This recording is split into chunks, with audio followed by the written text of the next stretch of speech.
Okay, good morning, everybody, and welcome to this in the morning. 15 minutes to hopefully change your life. Continuing on in the Maimer of Kein.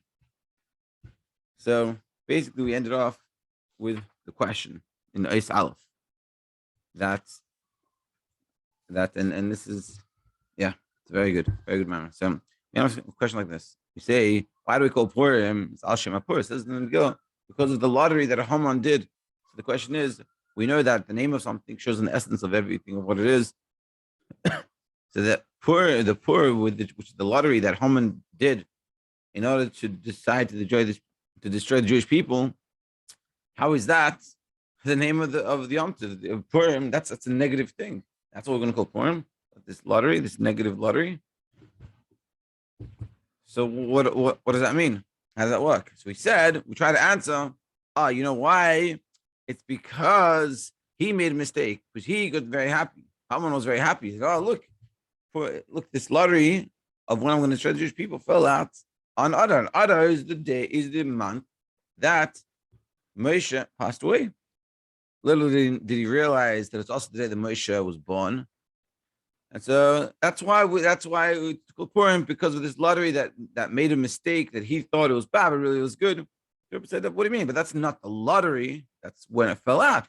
Not the lottery itself. We're saying the lottery itself. And that's sort of where we left off.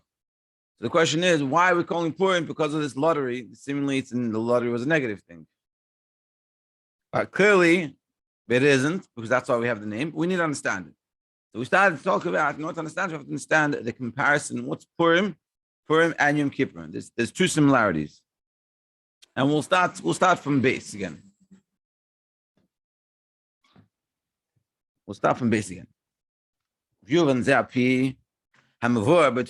be understood according to what it explains in Torah. The Purim, Yom Kippurim, the Purim and Yom Kippur are connected. To perish Yom Kippurim, Yom Kippur is Purim, like Purim.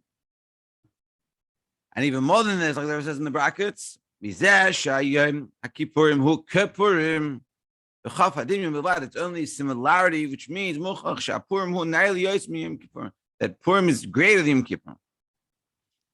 So we're saying Purim and Kippur are connected, like we see clearly in the word. Purim is Yom Kippur is Purim, but even more, that is showing us that Purim is greater. Like we know that when Mashiach comes, all of the Yom Tovim will be nullified besides Purim, even Yom Kippur. What's the comparison? Not just the name, not the fact that it says in the name of Yom Kippur it's like Purim. What's one of the connections? There's two main connections. One is Yom Kippurim who Purim here. The birds have this concept of a girl of this lottery that Yom Kippur you have with the two goats. One was chucked off the cliff in Azazel, another one was brought as a carbon. And that's also a girl, like we have, and Purim we have the girl that we're talking about. And also we have both these, the festival, Yom Tovim, have a connection of high the Sedish Tashos, as we're going to see. The Yom Kippur, people pull girl Ashnei Sirim. Yom Kippur, you had the lottery of the two goats. One would be, like we said, one sent Azazel, and one would be a carbon. The Gam Purim, who Hashem Pur a girl, like we said before, Purim is on this lottery. Another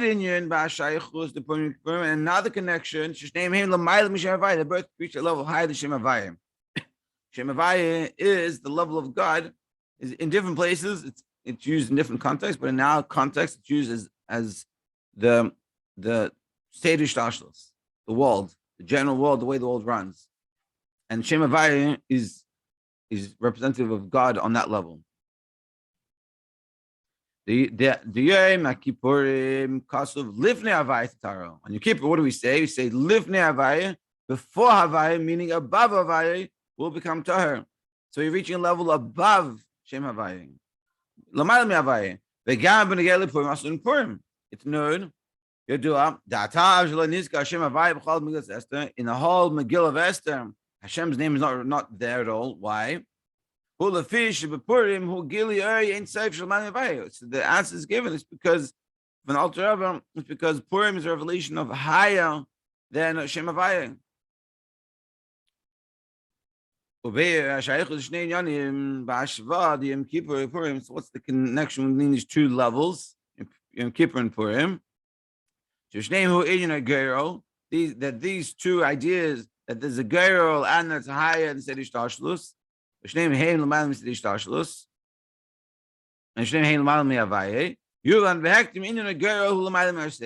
so really, the fact that these two are above, have these two comparisons are really, they're connected to each other. It's not that there's one thing on Purim Kippur have is that there's a lottery, and another thing is that there's L'mayim Sedish Tashlus. The lottery is L'mayim Sedish Tashlus. That's what he's saying here. That what's the girl? What's the lottery? It's a true lottery. It's above intellect. Because because in general, you're making a girl, like we talk about the two goats of Yom Kippur, they were two equal. They were exactly the same. The girl is a lottery, is that anyone can win. There's no reason why you should win more than the other person. You just put in a ticket, you buy a ticket, whatever it is, and whoever gets it, gets it. Like the Yom Kippur, they did a girl and two goats, they were exactly the same. There's no reason why one should get over the other. Just the two bulls, two goats. The Yom Kippurim, Shahayu Shavim B'Marav B'Damim. They were all equal. They were all equal. There's no difference. They looked the same. They weighed the same. They were valued the same. Because when one of them is much more better, much greater, there's no lottery. It's like saying, do you want chocolate or do you want an apple? Now, that's not a girl. You have a choice. You can choose either one. It doesn't work that way. But of course, you're going to choose either probably the chocolate, unless you want to be healthy and you want to choose the apple. But even then, you're choosing the apple. It's not equal. If you have two apples, they look the same. They both look good. Then that's a choice. But when that choice is being made, it's not because of intellect. There's no intellectual, like using your mind to find a reason why you should choose one over the other. It doesn't matter. They're exactly the same. And that's what a lottery is.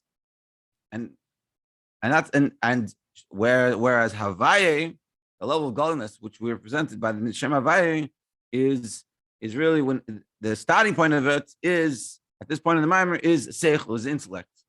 Like he's going to explain. The dafka b'shishnein dvam hem shavim. Kivin should be telling seichel because there's two things that are equal. There's two apples, two goats. There's nothing pulling you to choose one over the other. There's no logic behind your choice. Same chimaz ala girls. You make a lottery, whichever one it is. But it doesn't matter to me because there's no difference to me. Because intellectually, which is the highest level within us, there's nothing forcing me one or the other. So too above. So too in spiritual terms, the lottery is above the nature of the world. The chachma he raises the ishtashlis because chachma, intellect, is the beginning of the chain-like descent. The girl who lamaila, and the girl which is above chachma who lamaila mishtashlis. So therefore, just like the lottery is above our intellect, and so just like in the world at large, intellect, in spiritual terms, chachma is the beginning of the order of the chain-like descent, which makes worlds, makes ultimately our world. So if we're reaching a gerah, we're reaching above that order that makes worlds. Is there. So therefore, according to what we're just explaining, Hashva, the Purim and Kippurim, so the comparison, the connection, the quality of both Purim and Kippur, the birth of this concept of girl, which is which is what's the girl, like we explained just now, is that above above the natural order of the world. And this is a very important point to understand. And that's what we're saying. That, like we said before, there's two concepts of Purim and Kippur. One is that they have it in common. One of them is that there's a girl, another of them is the above Sedish Tashlis. So what we're saying is the girl itself is above Sedish Tashlis. And that's what they both have. It's this idea that's above Sedish Tashlis, which is what we're saying, above intellect. And ultimately, tomorrow Monday we're gonna explain it's even above Ratzin, which is our will. Which our will is above our intellect. We're gonna discuss this. And this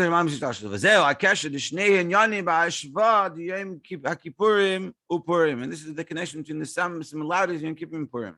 Both have this concept of the girl, this lottery, and the birth above the Havaya, which is the natural order of the world. But what's Havaya? It's Ishtashlus. It's the natural order of the world. The Yud Chachma. Like if you see in Havaya, you have the Yud. In Havaya is spelled Yud, the Hey, then there's a Vav, and then there's another Hey. The Yud is representative of the level of Chachma, of the beginning, which is the intellect. The Hey is the Bina, and V'chul and so on. And you have the Vav is the sixth Midas, and the last Hey is Malchus, which is this that, and showing us how Havaya is the order of the world, how the world runs, and how the world is created. This Yom Purim. Above this, it's that the revelation of Yom Kippur and Purim is above this. Inyan Agir, which is this concept of a girl. And that's what we're saying. So just to summarize, we ended up asking the question in the beginning that why did Haman make a girl that he thought was a good thing, but really he was happy about it, but really it wasn't good for him. But the question is why is Purim called because of this girl that he did? It was a bad thing. We try to say maybe because he made a mistake that he thought Moshe had passed away on this month, and it was a good month for him. Really didn't realize, but that's not the Indian of the girl. Really, Purim is connected with the girl, and as we're going to explain, the girl, the lottery, is the name of Purim because that shows an essence of Purim, and that's the greatest thing, even though it doesn't seem very good. So we said not to understand, we have to understand the comparison between Purim and Kippur. And they both have two similarities. One is that they both have the union of a lottery, the idea of a lottery. One, Purim is the whole lottery that we're talking about. And in Kippur, it's the lottery of the two goats about atoning for the Jewish people. And also they both have this level above Sedish Tashlus, above the order of the world, which is like on Yom Kippur, we say Lifnei Havai Thara, above Lifnei, before Havai, reading a level above Havai, they'll become pure. And on Purim, we have the fact that the whole name of, you don't find God's name in the whole story of Purim, because it's above that name. We're talking about God is in deepest levels. And that's how we see both of them. And really, ultimately, what we're saying is it's really that the lottery is this level. And now we're going to explain, so in next class, we're going to explain that really it's not just above our intellect, but it's even above our ratzon, our desire, our will. And our will is above intellect. Because when you will something, it's like a house. Logically, it might not make sense to have a house at this point in your life, but you might still want it. You have that ratzon. Now ratzon is deep. Now ratzon is like a will to live. Maybe intellectually, whatever, God forbid a person doesn't want to live, but we have an innate ratzon, will to live, and it keeps us going. And that will is very deep within us. And what we're going to say is that really that even Purim and Kippur are even above that will. And we're going to explain how really Purim is even greater than Kippur, and then we're going to go back to the question. To be continued on Monday. Have a great Shabbos, everybody. Thank you for joining.